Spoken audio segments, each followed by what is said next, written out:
present and those who are trying to unmute your audio, please keep your audio mute.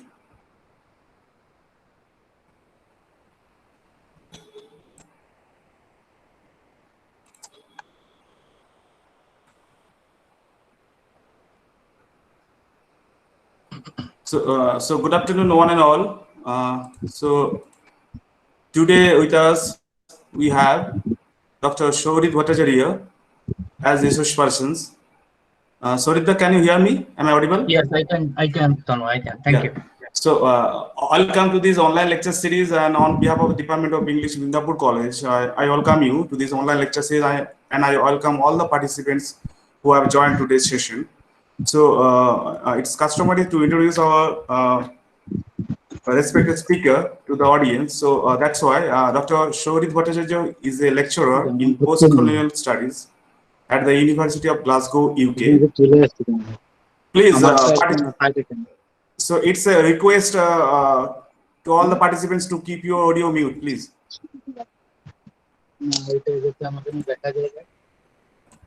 Otherwise, I will have no option to remove you from this session. So it's a request to all the audience, to all the participants.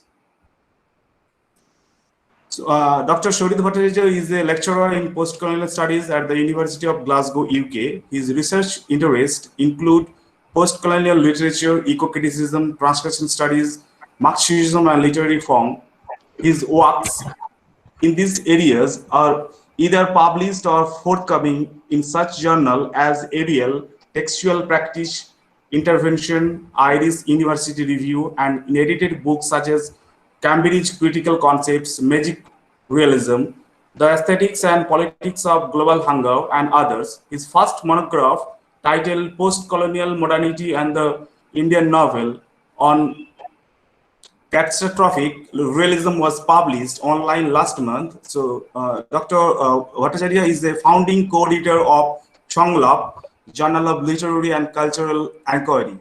So once again, I welcome you to this online lecture series on behalf of the Department of English, Midnapore College. So I request you to begin your session. So over to you. Thank you, Tanma. Thank you. First of all, I can't see my video here on screen. So can you see me? Okay. Now you are visible. Is it okay now? Because on my screen, what I see are faces of people who have participated. Now it's okay. It's okay. You can see me. That's the thing, because in Zoom, I didn't talk before on Google Meet, so I don't know how it works. So if there is a problem, do let me know. Okay. As long as I can see you, it's all right. So thank you, Tanmoy, for organizing this online lecture series, and also for your kind invite.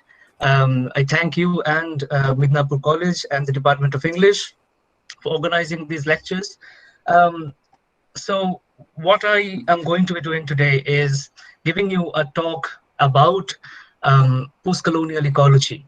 And what I'm going to be doing, as I've done previously as well, because these are talks mainly catering to undergraduate, postgraduate students. So what I will do is explain the key terms of this presentation, and then in the second part, give a reading of two short stories, respectively by Mahasweta Devi and Ken Saro-Wiwa, to talk about how some of the things that I talk about in the first part relate to the second part in the way they are represented in the stories and complicate the stories. So let me start with, with post-colonial ecologies, let me start with some of these key terms. So post-colonial comes from colonial. Now, what happens here is that if you think about, in certain cases, things such as ecocriticism, post-colonialism, these things, they get to some extent diluted or neutralized over the years for a particular sort of a crystallization, or let's say for naturalization of these terms. But if we think about the root words, we'll understand some of the key things these terms are related with. So you would know that colonial Post-colonial, the root term is colonial, and then colony. Now, what is the meaning of a colony? So it is, according to Oxford English Dictionary, a country or area under the control of another country and occupied by settlers from that country. And it comes from the Greek word apoikia, meaning settlement, which was there in settlement of people far from home. That is 8th century BCE meaning.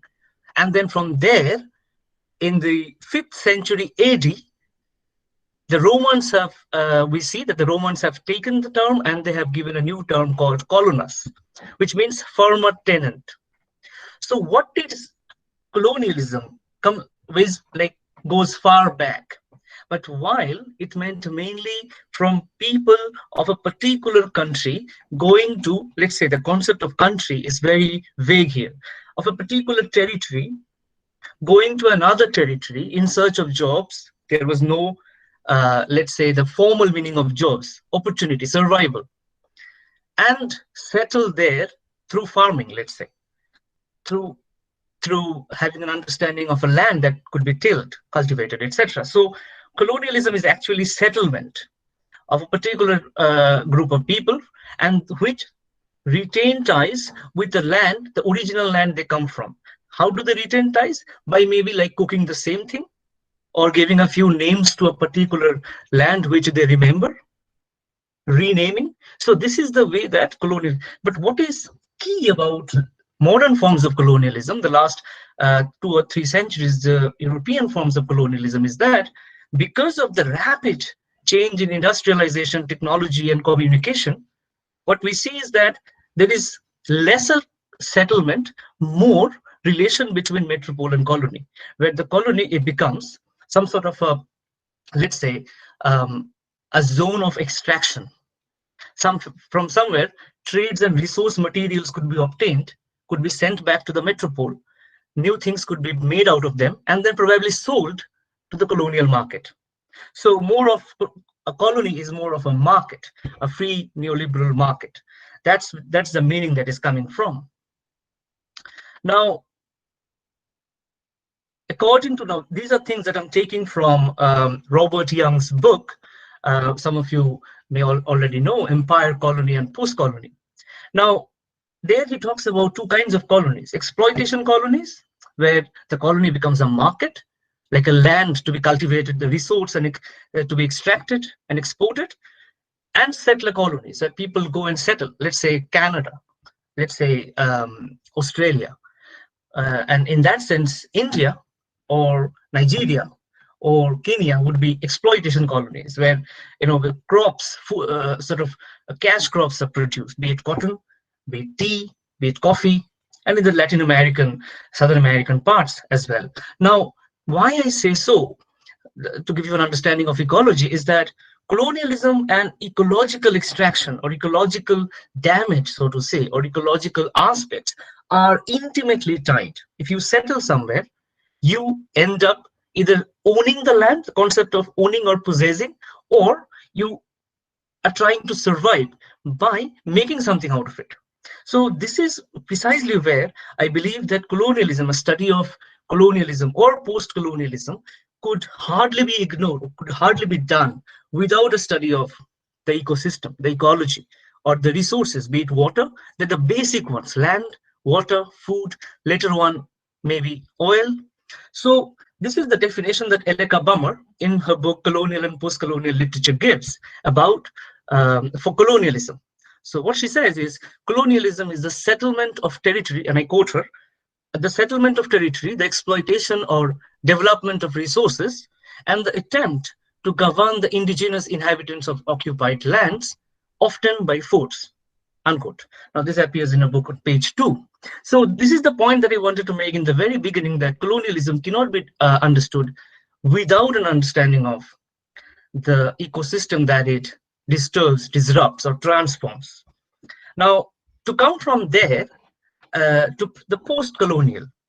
So you would also know, a lot of you would probably know about a famous definition that Bill Ashcroft, Gareth Griffith, and Helen Tiffin gave in their phenomenally well-known, sort of widely known book, The Empire Writes Back, theory and practice in postcolonial studies. So what they write is that we use the term postcolonial to cover all the culture affected by the imperial process from the moment of colonization to the present day. This is because there is a continuity of preoccupations throughout the historical process initiated by European imperial aggression. So we also suggest it is most appropriate as the term for the new cross-cultural criticism which has emerged in recent years and for the discourse through which this is constituted. In this sense, this book is concerned with the world as it exists during and after the period of European imperial domination and the effects of this on contemporary literatures. So this is the definition that comes to us through them about the continuity of colonial means of production, colonial means of, let's say, controlling lives, the rule of law, education, all of these things that we have inherited from our colonial past might not be the same in the Mughal time or in the Gupta period. So the kind of life that we live is a direct continuity. I'm not saying uninterrupted. Of course, an interrupted, widely transformed continuity, but there is a continuity that we are following. This is precisely the conflict that we have in our everyday lives between modernity and tradition, and something that so many novelists in the 30s and 40s and 50s onward, especially based in the rural areas, have so well documented, the urban-rural divide. So the point being that the post-colonial continues with a disruption, the modes of the colonial. Now, this is something that has been there. My point here, as I said to you, that it is impossible to talk about colonialism without an understanding of ecosystem or ecology. It is impossible to talk about the post-colonial without an understanding of how some of our most useful resources on an everyday basis, water, land, food, is politicized, strategically produced, strategically deprived, how we are dispossessed on a daily basis. Some of the things that we see, look at some of the problems that we have seen in the last 2 months, the immense migrant crisis that we have seen, the immense problem with being able to, let's say, being able to not only supply food, but reach food to certain areas. A lot of the people have commented that hunger and famine, committing of suicide by agriculturalists in India is less a matter of not having enough food than a matter of politically produced problem, a matter of governance. There is enough food, but they're not reaching the areas. So the point being that when we talk about post-colonialism, that means when you talk about our own lives, the way we live our life, the way our lives are structured, we may hardly ignore the question of how our lives are governed, how those governing of the life creates an ecosystem, an ecology, an interaction between man in a broad sense, humans and nature, non-human beings. That is what is the meaning of ecology. Ecology, that is the science of knowing it, the ecosystem, the system of knowing it. So to come back to the question of postcolonialism and ecology, if these two are so closely related, this is not my words. In the last 10-15 years, these have been matters of critical scrutiny, objects of inquiry by leading postcolonial critics. I'd quote you a couple of them to establish the case and then move on to the stories then. Now, what is happening? I mean, some of you may have known a very noted essay by Rob Nixon called Postcolonialism and Environmentalism. Rob Nixon has written an influential book called Slow Violence and Environmentalism of the Poor. So this book was in 2011, and this essay, Postcolonialism and Environmentalism, it was published in 2005 in a book, in an anthology called Postcolonial Studies and Beyond.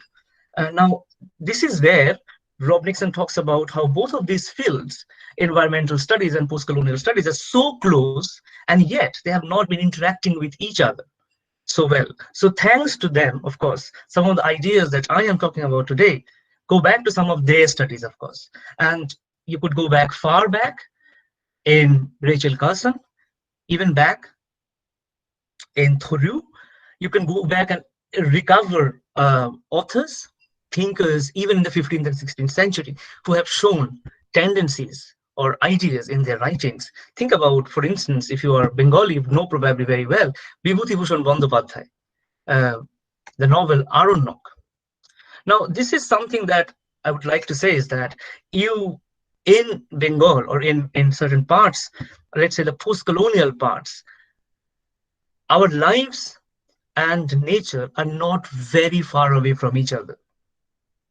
The way we grew up, the way we see, the way we interact with nature, think about from the very first day till the end, think about the things that we do as part of rituals that have condensed as part of rituals of praying to the sun, or or sort of making sure that do not touch the plant at night because plants seem to be sleeping as well. All these generational talks, oral talks that have come down to us, and as I said, they have made our lives a mode of contradiction between modernity, rationality, and between this sort of generational transmission of oral thoughts, ideas, things that you would understand otherwise as baseless.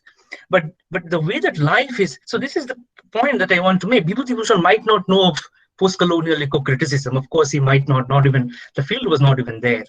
But Bibhuti Bhushan had already given you a framework through which to understand the relationship between life, humans and nature, humans and the non-humans.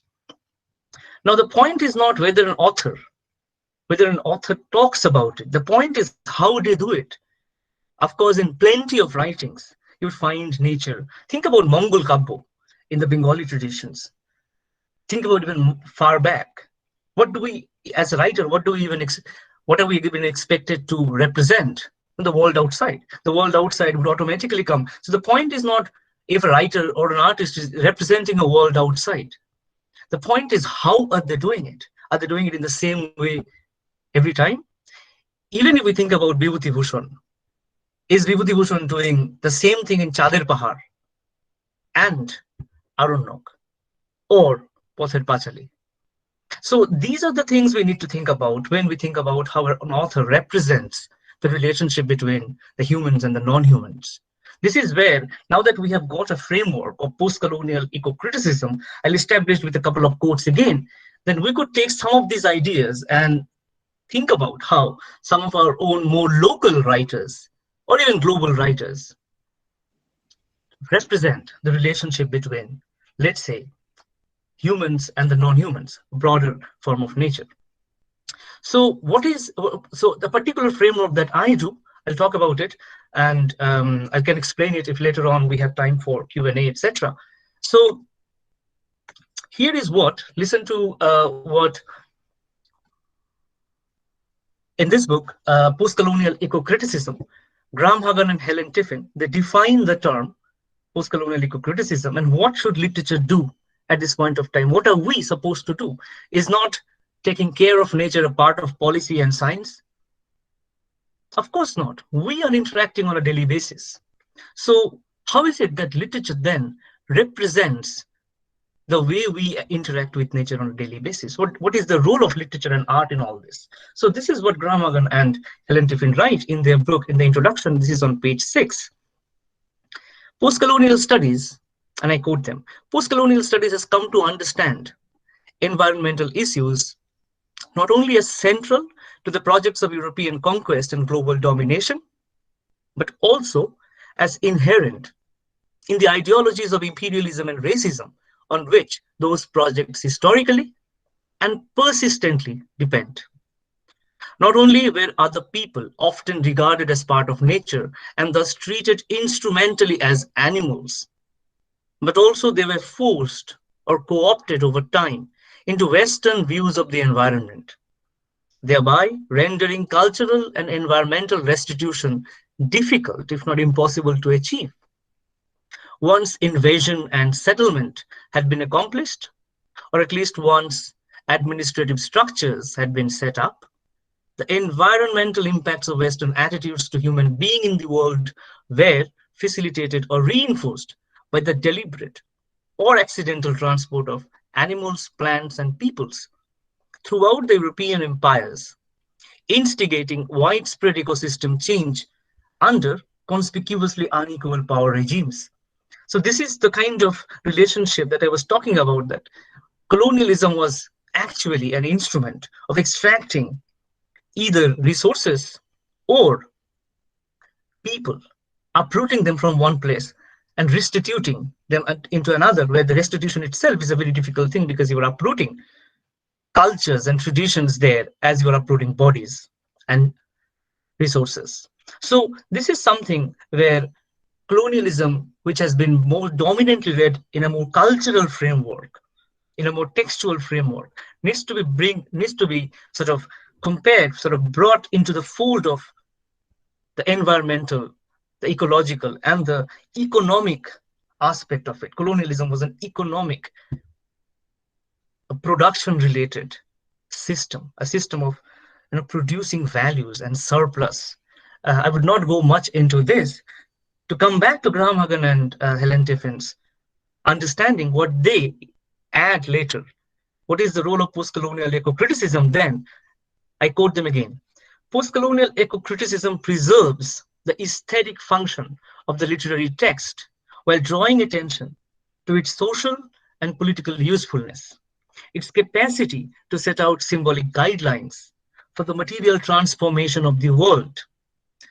To that extent, it can be seen as an interventionist or even activist enterprise. So this is something that I would like to think about, that doing postcolonial eco-criticism, trying to understand how exactly was nature controlled, devised, designed, uprooted, extracted, the process of it, and how that helps, how that builds a consciousness where some people could be understood as naturally inferior. You know, the dominant discourses of a particular time period where racism is not seen as racism, but natural. Where casteism is not seen as casteism, but natural. Now, these are the dominant discourses we're talking about. So doing postcolonial eco-criticism would be to find out how a consciousness coming out from these discourses, from these practices, is inherent in how somebody sees or perceives things. So if you read Shakespeare, The Tempest, then you can understand that the island trope of domination and subordination is then forwarded, let's say in Robinson Crusoe. And then let's say much later, even in White Sargasso Sea, or even much later, even today, who knows, in The Hungry Tide. So think about how islands and how particular perceptions have gone on to define how certain humans are and how certain humans are not about human values. So postcolonial eco-criticism would be to understand, to read through texts, their textual strategies, those values, the styles and formal stylistic aspects, which would allow you to give a framework to understand how certain values have shaped our life and how extracting trees, uprooting them for timber, for modernity, for our modern life has been a natural course of action, something that we never think about. Of course, we need to buy a chair. Of course, we need to sort of, wooden, buy more furniture, etc. Or maybe like more well-designed, let's say even sustainable sort of development might also display use of wood.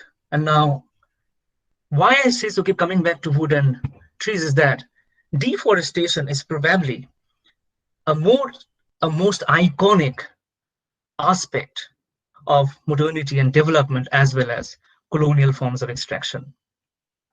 So this is also true for the story that I'm going to be reading today, not just reading out, of course, discussing today briefly. That is Shikar, Mahasweta Devi's Shikar, or The Hunt. Now, the strategy that I'm talking about is something that another post-colonial critic, Upamanu Pablo Mukherjee, calls an eco-materialist study. This is something that he writes in his book called Postcolonial Environments, Nature, Culture, and the Indian English Novel, published in 2010, he says that to understand the material, and I quote him, the material unevenness of the world and its aesthetic consequences, what is needed is an eco-materialist reading. Instead of attempting to locate aesthetic values in the exotic uniqueness of a cultural form, we can look for it in the stylistic and formal moves employed there as a result of the relationship with other cultural forms inhabiting similar environmental matrices. This is in page 77 to 80 roughly. So this is something that I would like to think about, is how reading itself becomes, as Gramagan and Helen Tiffin calls, interventionist. Through reading, you unfold, you, let's say, deconstruct, you reveal, or in a very classic Marxist term, demystify certain conceptions, ideologies, perceptions that controlled human mind and that have controlled human mind and human methods or practices of modernity.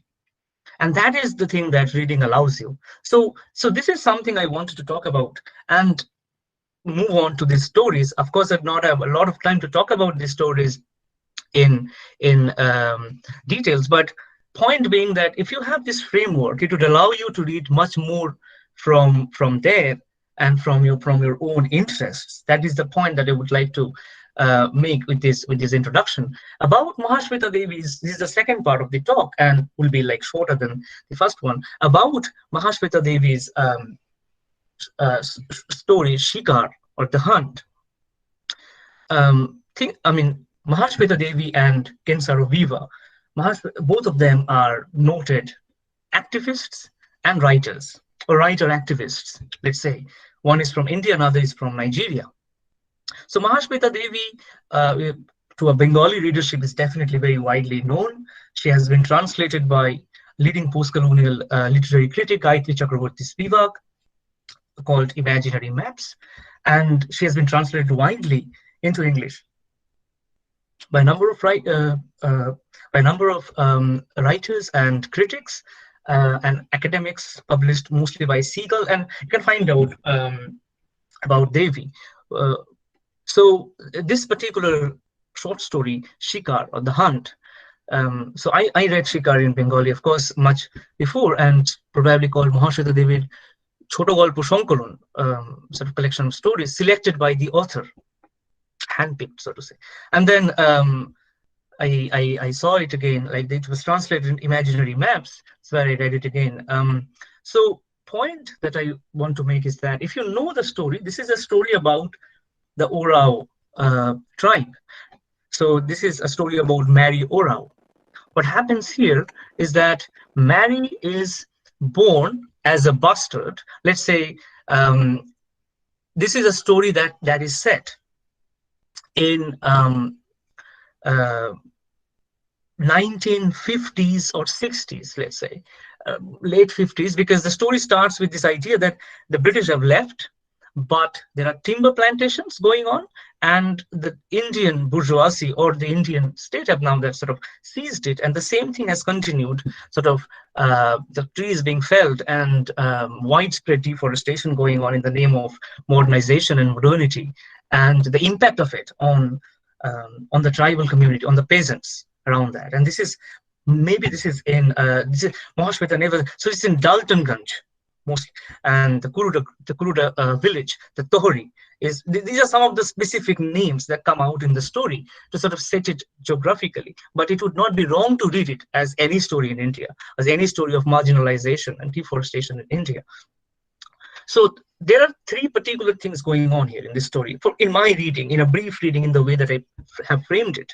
One is definitely this timber plantation, kind of looting that is going on, and bonded labor.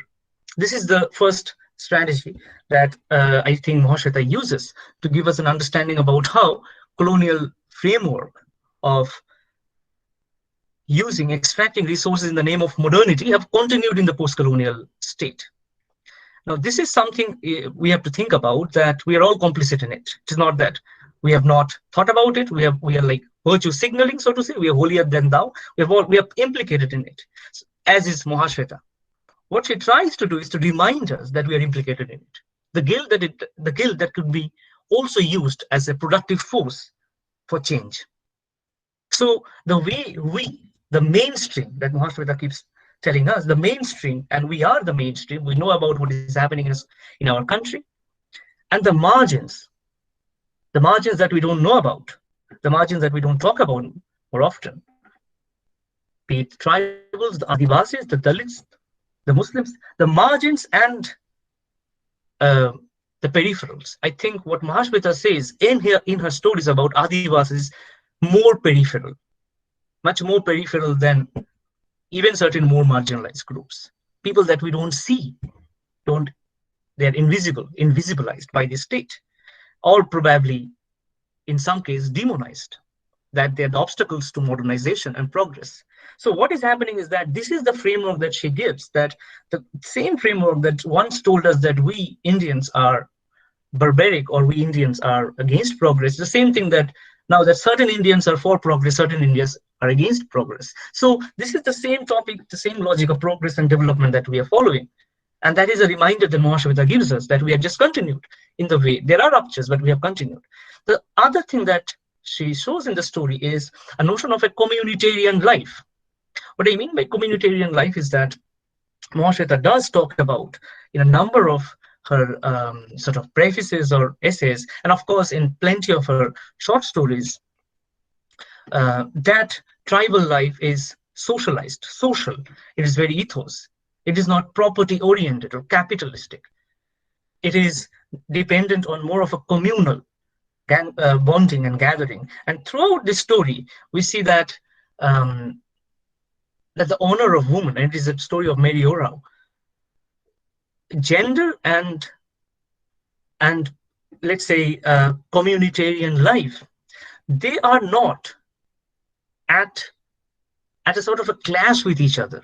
They enable each other. There are particular roles for gender, of course, but these roles are not at the cost of another role, at the cost of others. So this is where we see that there is a festival. It's called Annual Hunting Festival, where annually the tribals, the male tribals, would hunt, and they would all sit and sort of let's say sort of a festival of eating, drinking, singing together. And every 12 years, this festival, the woman the festival takes a gender turn, of course, and it's of course gendered because every 12 years the woman is given a turn, but the woman is still given a turn to hunt. It's not entirely a male affair. And this is the day when the story is about this particular day.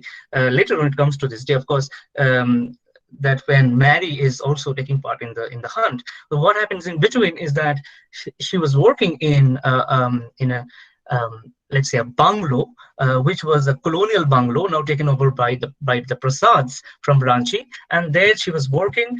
As I said, she was an illegitimate child. So this person, so this British, who was owning the colonial British, he came back to sort of, I think his son comes back to sell the property, etc. This is also when the caretaker, the domestic help, who was there for a long time in this colonial bungalow.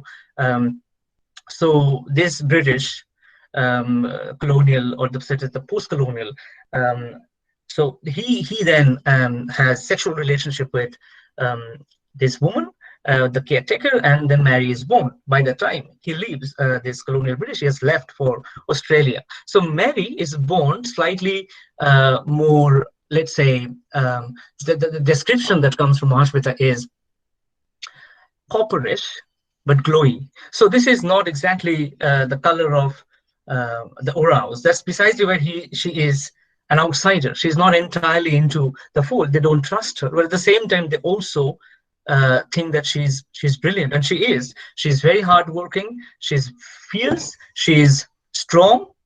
And she wants to flee she wants to get away with this job of taking care of the Prasad's house, marry this Muslim, Zalim, and leave as long as she has, the moment she has like 100 rupees. Both of them are like earning for that. Now, what happens in the end of the story is that this timber plantation is then there are like a couple of people, they arrive who are they're going to be felling trees, and One of them is called Tashildar Singh, and he fancies Mary, and then he harasses her, and then later on his mate shows that if there is if Mary and him could sort of meet somewhere, etc., and Mary gets to know that he's married, he has children, etc., in a town, and it reminds her of the life that her mother had, and she's actually throughout. It's very, I mean, it's not. I don't have to sort of point out that she's independent and strong-willed. And what happens in the end is that during this hunting, to come back to the end of the story, during this hunting, Mary sort of goes away from the team and then goes and meets Tashildar Singh and sort of kills him there, with a local instrument.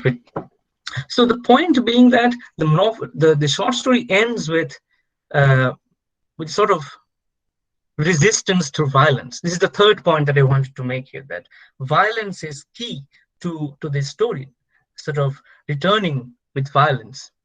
So this is something that I wanted to remind you that this is something that is happening in many of Mahasweta's stories. Some of you may know about Draupadi or Draupadi Mejin, or even Boshai Tudu, that there is a return, there is a resistance, because if lives and cultures and resources have been systematically dispossessed, deprived, and of people who do not come into the framework of, let's say, the bourgeois understanding of law, or even a human, if they're outside of the frame, they're never taken care of, they do not necessarily have to go with the framework that we operate in.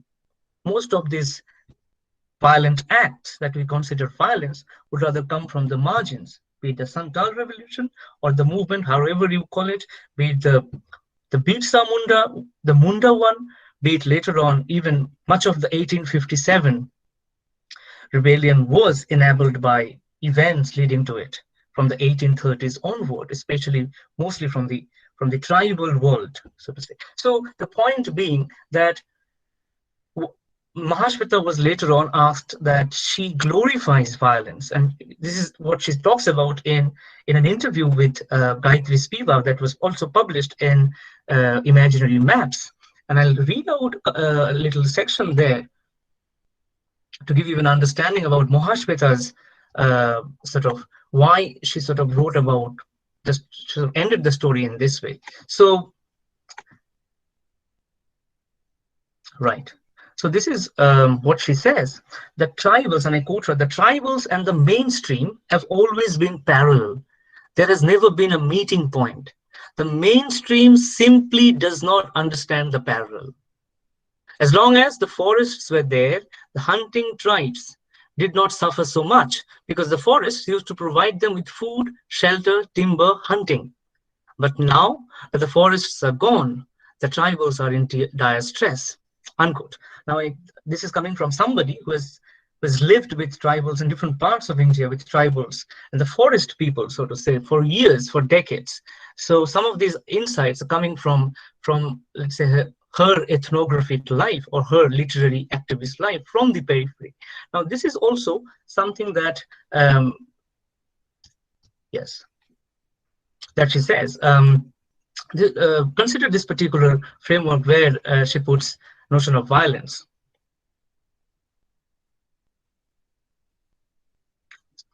Right. So this is the consideration of the animal hunting. So I quote Mahasweta again. The tribals have this animal hunting festival in Bihar. It used to be the festival of justice. After the hunt, the elders would bring offenders to justice. They would not go to the police. In Santali language, it was the law beer. Law is the law and beer is forest. And every 12th year, it is Jani Parab, the women's hunting festival in Bihar. Every event narrated within the story is true. What Mary did that day has been done in that area again and again. Among the tribals, insulting or raping a woman is the greatest crime. Rape is unknown to them.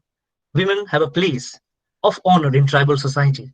When I went to Lapra, I would see this light-skinned girl in a yellow sari worn in a village way, on the back of the big old buffalo, sitting in the most relaxed manner, chewing sugarcane, maybe chewing popcorn. I see her in Tohri market. bargaining for fruit and other produce, chewing pan, etc., etc. I learned this. So I learned, quote again, every event that the tribals come to know, they transfer to song. They do not write. They have retained the memories of their fights, of natural calamities in this way. Some collections are being made, sitting around the fire on a winter night under the open sky. I came to know her story. And that man was just like a lakra, a wolf that had been killed. The real point is, Gayatri, that it is Jani Parab, the women's hunting festival day. She resurrected the real meaning of the annual hunting festival day by dealing out justice for a crime committed against the entire tribal society. One of the causes of the Great Santal Revolt of 1855-56 was the raping of tribal women. People say that in the story I have gone too much for bloodshed, but I think as far as the tribals or the oppressed are concerned, violence is justified. When the system fails in justice, violence is justified. The system resorts to violence when people rise to redress some grievance, to protest. India is supposed to be a non-violent country, but in this non-violent country, how many firings, how many killings by bigots take place every year? When the system fails an individual has a right to take to violence or any other means to get justice. So this is what she goes on, and I'm not going to be reading out again for time. Point being that this is something, if you remember, this is something that she's doing in 1995, that about how far is a certain form of violence ordained by the state is justified, and certain other forms of violence, not within the same framework, not justified. So in a sense, this is something that comes to us through Fanon as well. If you read The Wretched of the Earth, there is a chapter called Concerning Violence. And this is what Fanon says, in short. The violence, and I quote Fanon, the violence which has ruled over the ordering of the colonial world, which has ceaselessly drummed the rhythm for the destruction of native social forms and broken up without reserve the systems of reference of the economy, the customs of dress and external life, that same violence will be claimed and taken over by the native at the moment when, deciding to embody history in his own person, he surges into the forbidden quarters. Unquote. And this tiny add here, it is not enough for the settler to delimit physically, that is to say with the help of the army and the police force, the place of the native. As if to show the totalitarian character of colonial exploitation, the settler paints the native as a sort of quintessence of evil. Native society is not simply described as a society lacking in values. It is not enough for the colonist to affirm that those values have disappeared from, or still better, never existed in the colonial world. The native is declared insensible to ethics. He represents not only the absence of values, but also the negation of values. He is, let us dare to admit, the enemy of values, and in this sense, he is the absolute evil. This is Wretched of the Earth, page 41. So this is something that I wanted to tell you, remind you of the use of violence in some of Mahasweta's stories, and how far is, and this is something that I want to keep it open to discussion, how far would an act of violence against somebody also a symbolized format of doing justice for the violence that is done on the entire tribe, on the entire gendered body. So very briefly now, I move on to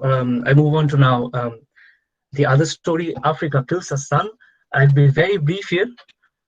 This is a story by Ken Saro-Wiwa. He's a Nigerian writer and mostly known as a Nigerian activist. Ken Saro-Wiwa was from the he was an Ogoni, or from the Ogoni people in the River State, Nigeria. And Nigeria is like later part, like from the 60s and 70s, Nigeria, when the oil was discovered, the sort of petroleum and oil were discovered in Nigeria. Then what happened is suddenly the whole focus shifted from the civil war to a modernizing Nigeria with the oil boom.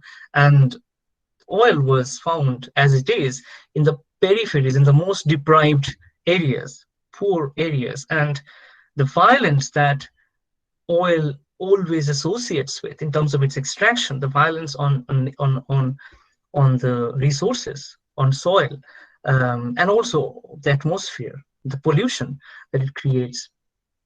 So this leads to a long-term sort of conflict between the Ogoni people and the Nigerian state that Ken Saro-Wiwa later on led and represented something called MOSOP, movement of the survival of the Ogoni people, that he built, that he organized, and then led. And this also then led finally this sort of his non-violent modes of protest and his exposure of people from within the Ogoni sects or from within some of these deprived areas, complicit in the work of the state. This leads to hanging of a trial, and a very summary trial and hanging of SaroWiwa. So SaroWiwa is of course widely known as an environmental activist, and he also is known for a novel he wrote, Soza Boy, and television work that he has produced and worked in, and a book of essays, or sort of, let's say, reflections called Genocide in Nigeria. And these are things that are very widely in nowadays at least discussed in postcolonial studies. But this is a story. This is not related with about the Ogoni people and the environmental campaign. A story of that particular framework would have definitely been key to our discussions today. But I chose it precisely because this gives a different understanding of both of violence at the same time about dissolution. So briefly again, what happens in this story written in 1989, when SaroWiwa was not entirely actively engaged with environmental politics and campaign. Now this story is about this. So this is a story about a man, Bana. He is writing a letter to his girlfriend Soul from a jail, from the prison cell, and along with two of his friends, Zimba and Sazan. Now this is the final night before his trial, before his killing. It's the next day, and he tells her that he has been, all three of them, they've been wrongly implicated and charged, but they are not unhappy with it. In fact, they pleaded guilty because they felt that, so they were part of an armed robbery of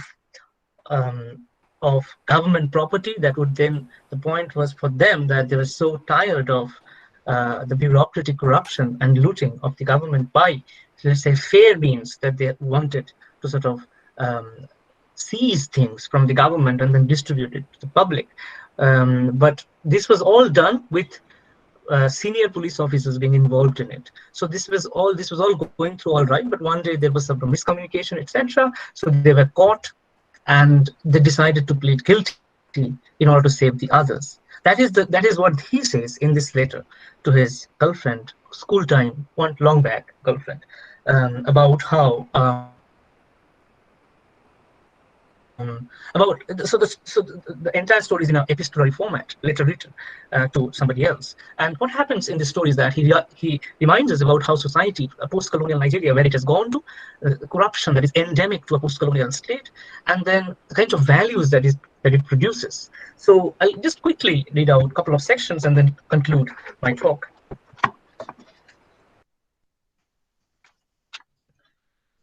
So this is what about the trial, about society, a middle-class society that he writes about.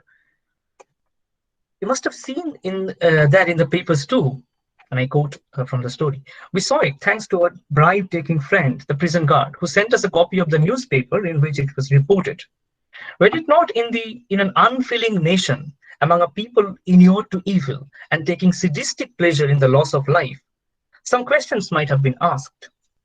No doubt, many will ask the questions, but they will do it in the safety and comfort of their homes, over the interminable bottles of beer, uncomprehendingly watching their boring, cheap television programs, the rejects of Europe and America, imported to fill their vacuity. They will salve their conscience with more bottles of beer, wash the answers down their gullets, and pass question, conscience, answer out as waste into their open sewers, choking with contracted filth and murk, and they will forget. So this is the kind of anger that he has. If anger would be probably an understatement, or maybe like an inadequate word. Throughout the letter, he is enjoying writing it, but these are moments where the sort of the rage comes out. This about a corrupt post-colonial state. Again, it was there. I quote again from the book. It was there, the short story, I mean. I came face to face with the open looting of the national treasury, the manner of which I cannot describe without arousing in myself the deepest, barest emotions. Everyone was busy at it, and there was no one to complain to. Everyone to whom I complained said to me, if you can't beat them, join them. I was not about to join anyone. I wanted to beat them and took it upon myself to wage a war against them. In no time, they had gotten rid of me, dismissed me. I had no option but to join them then. I had to make a choice. I became an armed robber, a bandit. It was my choice, my answer, and I don't regret it. So you see where the tension lies, where the problem, the source of the problem, that you didn't want to be part of it. And think about how many stories and novels and films you have seen from the 50s and 60s across in post-colonial regions that have talked about the disillusionment of the post-colonial life, about of the independent life, that things have continued to be the same. It's just that symbolically have got like more rights and more visibility than before, but probably the same thing has gone. Even things have become more corrupt with the post-colonial, with the independent state. And this is something that I would like to end with, is that, I mean, throughout the story, you will see that how every part of the repressive or ideological state machinery, be it the police, be it the policymakers, be it the academics, are all involved in producing. Think about what Mahasweta also wrote, that the mainstream went in parallel with whatever sort of dissented or was peripheral to it. They never matched together. They never sort of interacted with each other. So they were never being able to sort of represent each other adequately. So this is the final bit of it. Of course, the story ends with that they're happy and reminding some of the nicer times, and at the same time telling Zol that what has gone on ecologically, economically, and politically in this particular, and how disillusioning it is, and how even our death being telecasted, and how it has become a spectacle of death, something that Akil Bembe calls mutual zombification in the book on the post-colony. So the story ends with this particular interesting sort of this end, where he tries to find out that now that I'm going to be dead tomorrow, let's find out an epitaph. What would be the best epitaph for me? And this is what he writes in the penultimate paragraph. And I quote him. I recall many years ago, as a young child, reading in a newspaper of an African leader who stood on the grave of a dead lieutenant and through his tears said, quote, Africa kills her sons, unquote. I don't know what he meant by that. And though I have thought about it long enough, I have not been able to unravel the full mystery of those words. Now today, this moment, they come flooding back to me. And I want to borrow from him. I would like you to put this on my gravestone as my epitaph. Quote, Africa kills her son, unquote. A good epitaph, eh? Cryptic, definite, a stroke of genius, I should say. I'm sure you will agree with me. Africa kills her son. That's why she's been described as the dark continent. Yes? So, unquote, and I go to the concluding remarks, is that you understand how, Africa kills her sons, to Africa kill a son, becomes like a transition, almost a euphemistic transition, where a state is complicit in killing its own subjects, a state that claims to stand for, protect its own subjects, its own citizens. And the irony, the mockery, the mocking tone in which Bana writes about that sons to the sun, is about how by killing our own, We transition from a world of light and justice to a world of darkness. So is the dark continent given to us by the colonialists, or is it something that we are continuously sort of forwarding by the act that we have inherited from the colonists? So this is something that I wanted to talk about, and I would stop here with this idea that a reading, a materialist reading, should be able to give us an understanding, a framework through which to read these disparate, differently located writings and to compare them, to find out through them what went through, how ideas and perceptions were controlled and designed and practiced, and how we can see through their age-old or their temporal and spatialized discourses through such, let's say, action, through such activity of doing post-colonial eco-criticism. So this is where I would conclude and stop. Thank you so much for listening. Thank you. So really, it was an enumerative, wonderful, exhaustive session, and I truly believe that our audience is taking away much more from this lecture, from this talk. So it was very informative session. It was really. So now it's time for questioning. So from the audience, if they do have any question, so they can ask you directly. So I now invite questions from the participants. Hello, sir. Am I audible? Yeah. Yes. Sir, I'm Mahasweta Devi from Midnapore College Autonomous. So my question is that being the part of nature, we see in this post-colonial literature, from the perspective of ecology, we see that being the part of nature, we are fighting against nature. And am I audible, sir? Yeah, there is a bit of your voice is getting disconnected sometimes. It's a bit broken. Okay, so we see that being the part of nature, we are fighting against nature, and we see a lot of corruption, violence, and all that. But do this post-colonial literature somehow lead us back to nature, or show us some way back to nature, or just expect us to feel guilty and somehow way back to nature? Of course, yes. Thank you for the question, Rina. And so I'll just answer whatever questions come in individually. So this is so my point, my feeling is that post-colonial literatures would not take us back to feel guilty and stay home.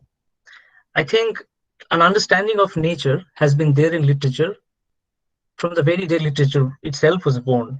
Literature can't be done without an understanding of the non-literary, or rather the world outside, as I said in the lecture. What post-colonial literature does is to remind us that literature itself has become reified. Literature itself has become abstract. Literature was born, painting was born to give us an understanding of how the world operates outside. Now, if our literatures have been reified by different kinds of aesthetic frameworks, which have given nature less and less space and time, then some of the post-colonial literatures will remind us that some of the oldest conflicts are still about land, are still about water, are still about relationships, especially if you're seeing it from the peripheral rural world, not from the urban world that is a concentration of wealth, is a concentration of population.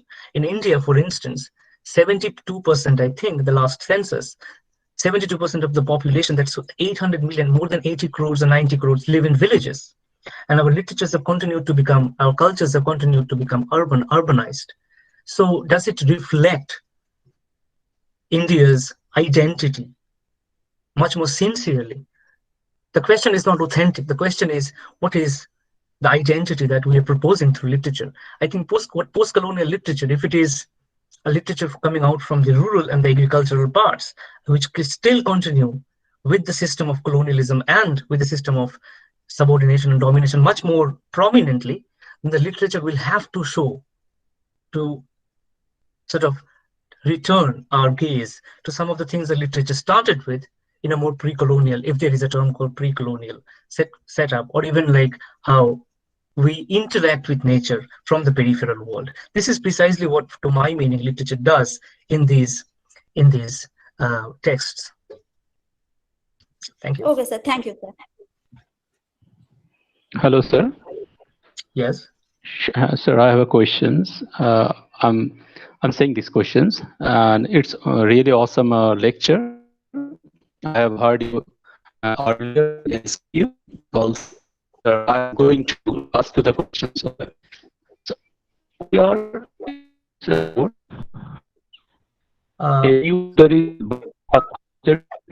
your voice isn't coming properly to me. Kaushik, can you hear me? Kaushik, your voice is not coming clearly. Okay, sir. Okay, I'm trying. Can now you? It's audible. Yeah, it is. Yeah. Okay. I'm referring a quote. The quote is from us written with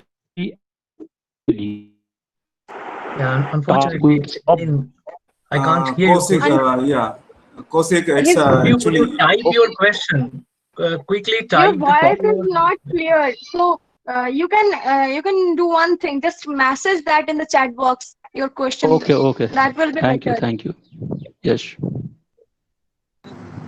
Hello, Hi, sir. Yes. Am I audible, sir? Yes. Yes. Yes. First of all, I would like to thank you for this wonderful session, and secondly, I would like to apologize because my observation come question is going to be a little bit digressive from the actual topic. But I'm gonna quote some lines from the very book that you have also used for your quotations, the book Postcolonial Ecocriticism, right? So Right. what I would be asking you about is the ideas of hegemonic centrism and the speciesism, where there is a quotation by Derrida that the humanist concept of subjectivity is inseparable from the discourse and institution of a speciesism, which relies on the tacit acceptance that the full transcendence to the human requires a sacrifice of the animal and the animalistic.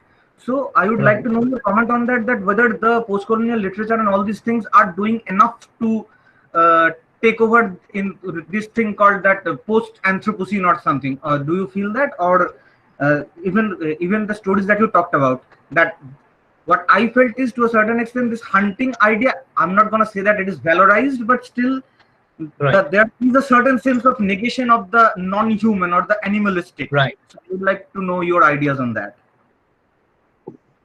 Right. Thank you, Shikar. Is it? Yes. Right. Right. Because I can't see most of the faces. I'm just seeing the names. So forgive me for that. So my take would be from here, Shikar, is that what we read as Anthropocene is actually our reading. If we tend to read the non-Anthropocene in it, that will be equally effective. So if so for instance, remember Toru Dutt's Our Casualty in a Tree. Yes. Or even Vibhuti Bhushan's Aronok. Now, if you have read either of them or both of them, you'll know that the consciousness of human relationship with non-human aspects is coming through a human being finally, of course. But this consciousness can be deconstructed, this consciousness can be disrupted by the way somebody represents. So if Mahasweta, for instance, represents Mary Orao or talks about the hunting, the hunter-gatherers, how hunting has itself become meaningless in this particular world. And I could not read out this quote, which probably would have situated Mahasweta's point much better. So in the story, and I just like translated it into English because I couldn't get the imaginary maps right now with me. So this is the quote that I wanted to read out, but didn't have time enough. So this is at one point Mahasweta's narrator says, "Why the hunt? They don't know. The male know. They have been hunting for hundreds and thousands of moons.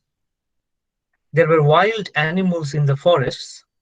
Life was wild once. The hunting, their hunting had a meaning. Now the forests are empty. Life is dissipated and exhausted. Hunting is meaningless.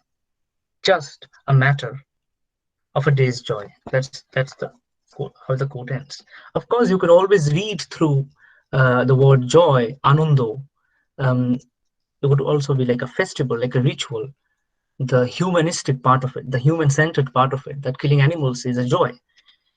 I could also read in this particular quote how certain groups, certain communities have been living with and in, let's say, forests or jungles without broadly or widely damaging the prospects for the jungle or for the prospects for the forest. Something that Ken Saro-Wiwa also writes in some of his works, some sort of an animism that he talks about. Now, my point here is that if we analyze and evaluate the amount of damage that colonialism has done to forests and then post-colonialism has inherited, the post-colonial world has inherited, the concept of modernity that comes from enlightenment in a more blunt sense has done more damage than these tribal people, indigenous people living in forests and especially living on hunting, gathering. And hunting itself is something that is uneven with the kind of world that we live in, where jobs, business, etc., the world doesn't operate through hunting. So my point is, Mahasweta is bringing together 2 or 3 different kinds of worlds, different kinds of production, to show that how uneven our society is and how uneven it would be to evaluate, to juxtapose, or to impose ideas on a particular frame of practice or a particular form of practice. So I would rather say that it could be possible to do a deconstructive, a post-humanist, or as you say, a de-anthropomorphizing study of Mahasweta's texts in this context. This is my short answer. But of course, I take your point. Yes, thank you, sir. No problem.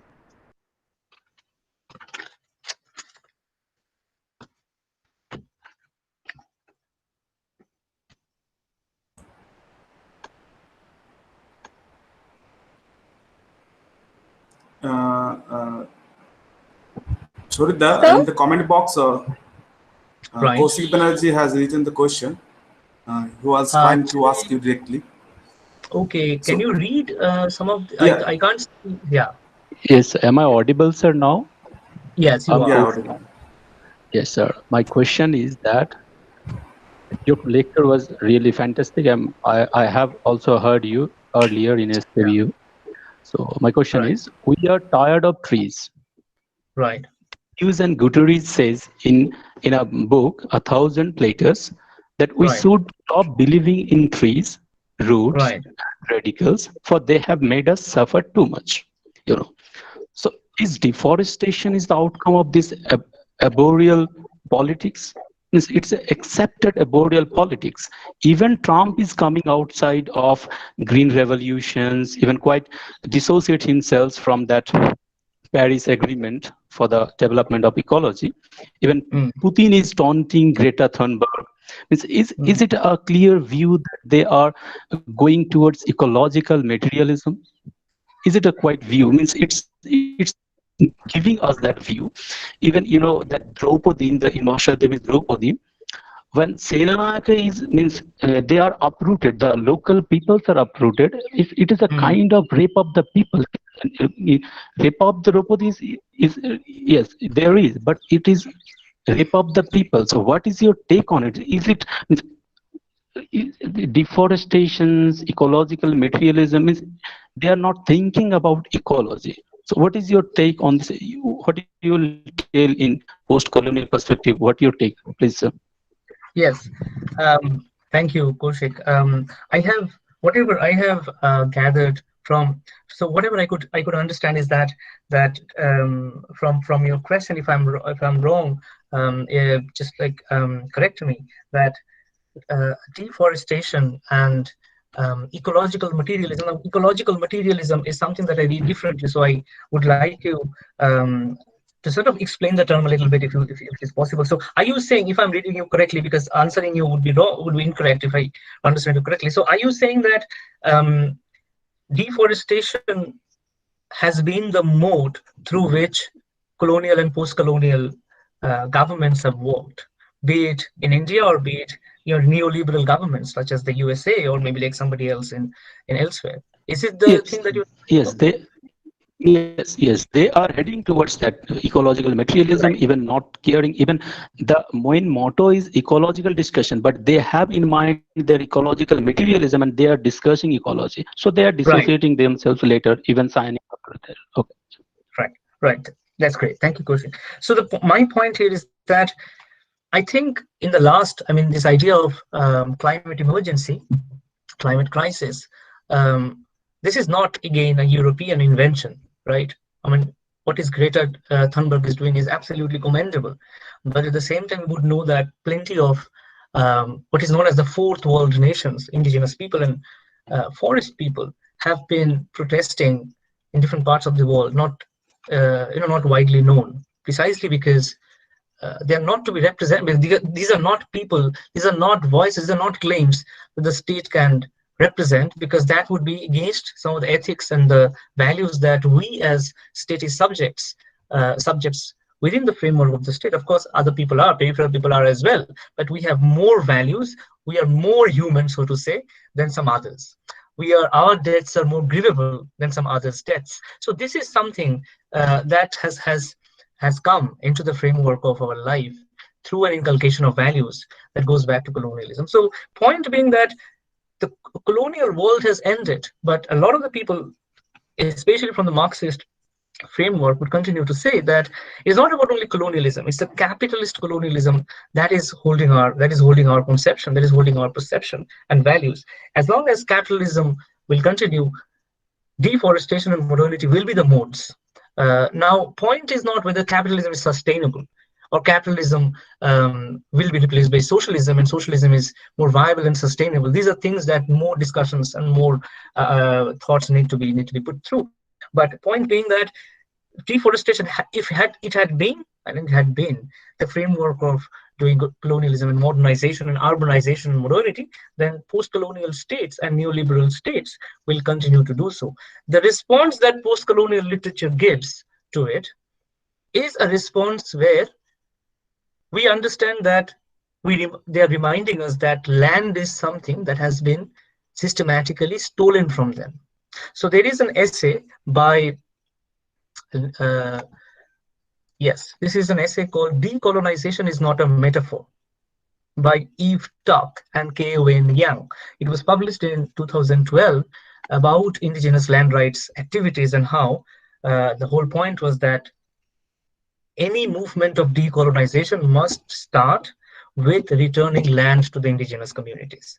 Otherwise, it is all a symbolic, metaphorical decolonization. So what post-colonial studies and literature does, and this is precisely where I think Graham Hagan and Tiffin talk about as interventionist or activist, is to remind us that what we are doing is, in the form of art, literature, aesthetics, criticism, is an understanding of it, how ideologies are structured.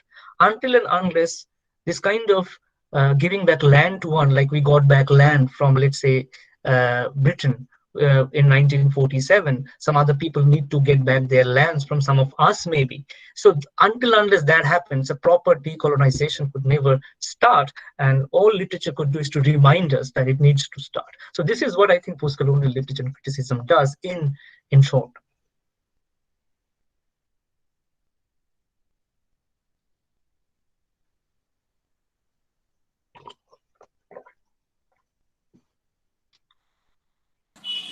Now, anyone from the participants? Hello. Yeah. Hello, Shorida. Yes. Hello, Shorida. This is Tariq. Yes, Tariq. Please go on. Yes. Shorida, Glotfelty's book, The Ecocriticism Reader. Right. Which is considered as the fundamental guide to the study of nature in literature. Right. Has room for only 2 non-American essays. I mean, it is mostly an all-American cast. Right. Again, the essay "The Greening of the Humanities" by Jay Perini. Right. Here, the author mentions 25 writers and critics whose work he thinks central to the global green studies globe. Right. But interestingly, all 25 writers and critics mentioned by Perini were all American. Now, why is this? My question is, why is this? Why is this American monopoly over literary environmentalism? And why is this parochialism? What do you think? Right. Thank you, Tariq. It's an excellent question as well. Thank you, Shraddha. So my take again, these are all my personal opinions, is that environmentalism as a field of study began in the 50s and 60s in the US, especially Yes. mostly widely with Rachel Carson's Silent Spring being read about, Yes. talked about, and the amount of debates and discussions it provoked. Now, in the 70s and 80s onward, especially in the 70s with the Chipko movement and then Guha and Martin Alvarez writing the book, The Unquiet Woods, I think. So this is, I mean, from the 80s and 90s, Madhava Gadgil, and then later on, number of critics publishing their work in the 80s. And I'm not talking about whether they're thinking of the publishing their work, making their works known to the world from the 90s and 90s onward. It becomes more visible. Even Rob Nixon's use of the term environmentalism of the poor comes from Yes. So my point is, from this is also, if you remember, in the 80s, late 80s and 90s, mostly early 90s, late 90s, is when post-colonialism as a field, as a discipline, is more widely visible in the Anglophone academy, be it in the US or in the UK, and then also later on in India. So because post-colonialism has, and through subaltern studies, collective, etc., South Asian post-colonial concerns, Latin American concerns have been brought to the fold. Because it has happened in a slow manner, I think it took some time for post-colonial studies itself to bring back the environmental aspect. Because initially, post-colonial studies was more to do with, in the earlier phase of it, more to do with how knowledge is constructed, how Orientalism is constructed, whether the subaltern can be represented, more textual colonial discourse analysis that is happening in post-colonial studies. Later on is when aspects, social aspects, ecological aspects are being brought to the fold, more so because now more nuanced work is happening. So from the from 2005 onward, 2010, you can still say that plenty of recent work that has been done in post-colonial studies from Elizabeth de Lafrey, from Sherry Descartes, from Pablo Mukherjee, a number of Mike Niblett and others. So this is the kind of work that has been done in the last 10 years or so. They have explicitly dealt with or talked about post-colonial eco-criticism. And I think the kind of work that we did, slowly the field is getting more diversified, more names of different, as I said to you about the Young and Dark essay. So more things are coming out from, let's say, ex-colonized countries. This field is becoming more diverse. So I think it will take a little more time for the field to take up this particular framework, and more people from within ex-colonized societies to talk about some of these concerns. And this is precisely why I can talk about Mary Orao in this particular, a few days back, I would talk about Novarun Bhattacharya, precisely because people like you and I, when we start talking about the aspects, I think we can get into far more details and far more nuances being based within these societies and then represented to the world. This is precisely what Mahasweta and Ken Saro-Wiwa did in their own capacities. Okay, thank you, Shoridda. I have many more questions, but I will later discuss with you. Okay. Thank you.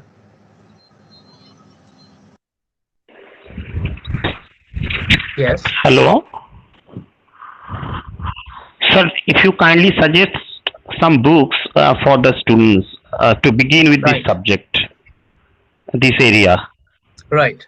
So for beginners, I think, if it is undergraduate and postgraduate students, probably a very good companion would be some of the critical theory series that Orient Black Swan publishes. These are not very expensive as well, and one of them is called Ecocriticism.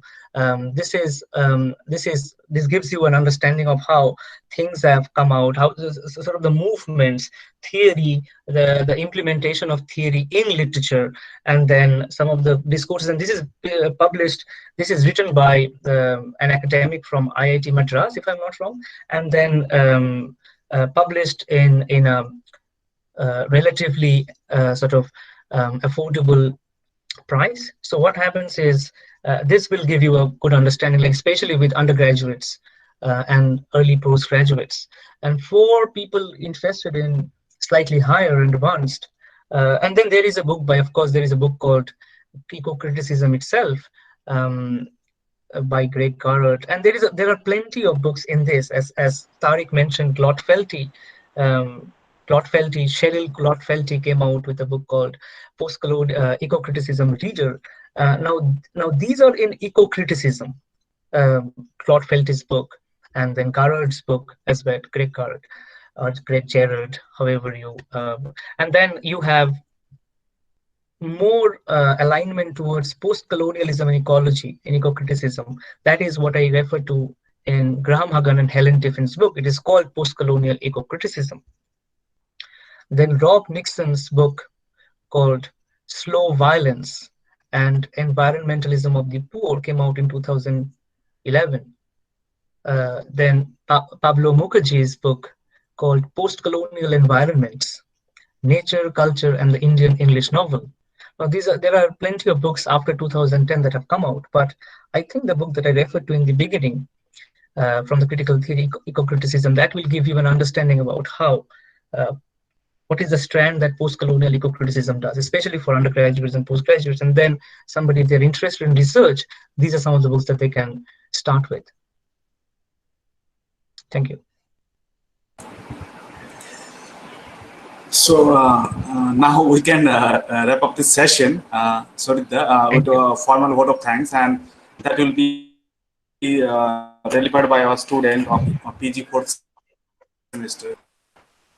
Chandrika? Yes, sir. Am I audible? Yes, absolutely. A very good afternoon, sir, and all the participants here. I, Chandrika, on the behalf of the Department of English, Midnapore College Autonomous, would like to thank Dr. Shorit Bhattacharya, lecturer in Postcolonial Studies, University of Glasgow, and a noted academician, for enlightening us with such a wonderful and informative presentation. It was a wonderful session. Thank you. Thank you so much, sir. I would like to thank our respected principal, sir, Dr. Gopal Chandra Bera, and our head of the department, Tanmay Kundu, sir, for arranging this online lecture series during lockdown.